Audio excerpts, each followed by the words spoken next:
आदाब।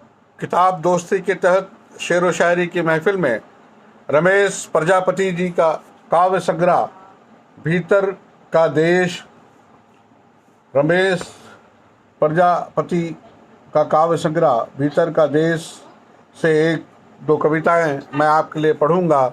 उससे पहले रमेश प्रजापति जी का थोड़ा आपसे परिचय कराऊं। रमेश प्रजापति मूल नाम रमेश चंद, जन्म ग्राम शोरम, जिला मुजफ्फरनगर, उत्तर प्रदेश। शिक्षा MA Hindi, Sanskrit, BEd, PhD. प्रकाशन कविता संग्रह पूरा हंसता चेहरा 2006, शून्य काल में बजता झुंझुना 2015, भीतर का देश 2021। कविता संग्रह वक्त की गुलेल पर शीघ्र प्रकाश है। अनुवाद कुछ कविताएं पंजाबी, मलयालम और भारतीय भाषाओं में अनुदित एवं प्रकाशित।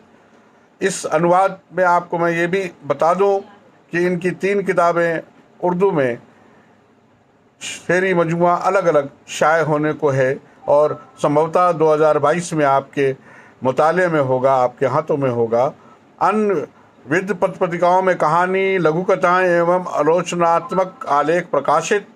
सम्मान व पुरस्कार कविता संग्रह शून्य काल में बजता झुंझुना को 2015 का, मलखान सिंह सिसोदिया पुरस्कार, अलीगढ़ और शिक्षक साहित्यकार सम्मान लखनऊ 2015।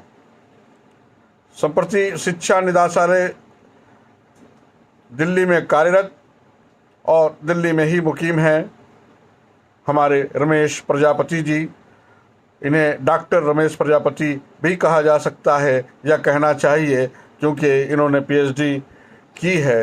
बहरहाल, और मैं सहज प्रकाशन, लालबाग, गांधी कॉलोनी, मुजफ्फरनगर, उत्तर प्रदेश, सहज प्रकाशन को भी साधुवाद और धन्यवाद दूंगा कि उन्होंने किताब बड़ी खूबसूरत सलीके से और तरतीब से शाये की है। मैं एक बार फिर से सहज प्रकाशन को बहुत मुबारकबाद दूंगा। आइए रमेश प्रजापति जी का काव्य संग्रह भीतर का देश से एक दो कविता आपके लिए मैं पढ़ूं। उन्होंने ये किताब कथाकार संजीव जी एवं राम कुमार कृषक जी के लिए समर्पित की है। भीतर का देश महाकाव्य शीर्षक है कविता। जिंदगी एक नोट बुक है जिस पर वक्त प्रतिदिन एक महाकाव्य लिखता है।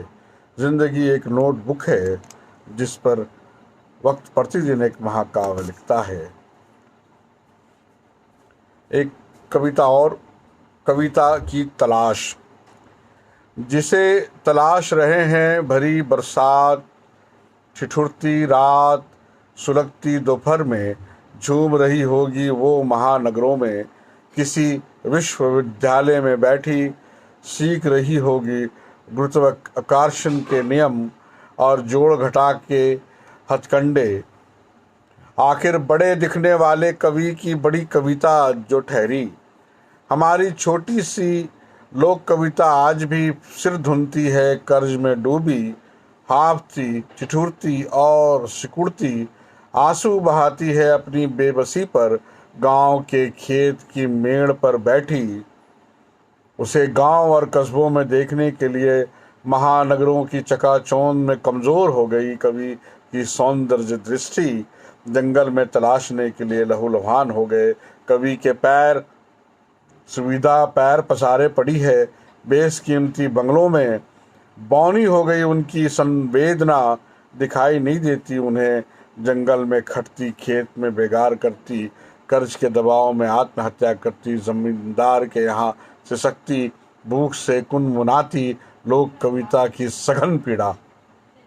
सुविधा पैर पसारे पड़ी है बेशकिस्मती बंगलों में, बेशकीमती बंगलों में। बौनी हो गई उनकी संवेदना, दिखाई नहीं देती उन्हें। जंगल में खटती, खेत में बेगार करती, कर्ज के दबाव में आत्महत्या करती, जमींदार के यहाँ सिसकती, भूख से कुनमुनाती लोक कविता की सघन पीड़ा।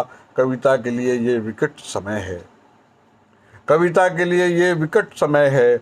महानगरों की रौनक बने कवि, शब्दों से खेलते हुए रोज बुनते हैं कविता में सुख दुख के सपने।